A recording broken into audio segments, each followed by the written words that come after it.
For most scholars of IR, the starting point for constructivism is Alexander Wendt and his 1992 article, Anarchy is What States Make of It. This piece is more directly relevant to international relations than works such as Goodman and Onuf, and while it's still philosophical in its tone, that philosophy is applied directly to one of the chief concerns of realists, the international system. The aim of Wendt's 1992 piece is to argue against a central tenet of realism, and as Wendt points out, a tenet acknowledged by some liberals. The anarchic international system, so goes the argument, creates the self-help system.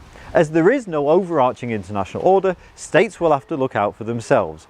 Wendt, however, tells us that this does not necessarily flow from anarchy. This view overlooks identity or identities. He states, a fundamental principle of constructivist social theory is that people act towards objects, including other actors, on the basis of the meanings that the objects have for them. States act differently towards enemies than they do towards friends, because enemies are threatening and friends are not.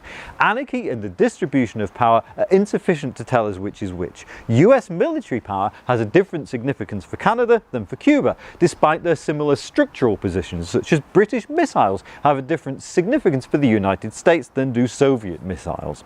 So, as I said, for many in IR, the starting point for constructivism is Wendt's article, Anarchy is What States Make of It.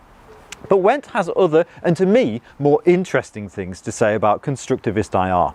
In 2004, he published his The State as a Person in International Theory, which I find to be a more useful and more interesting take on constructivist IR.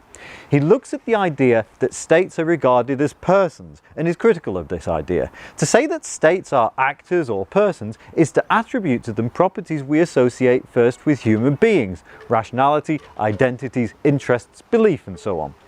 Such attributions pervade social science and international relations scholarship in particular.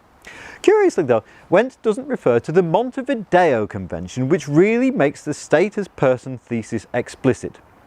To explore the Montevideo Convention and the state as a person, I'm going to represent the United States.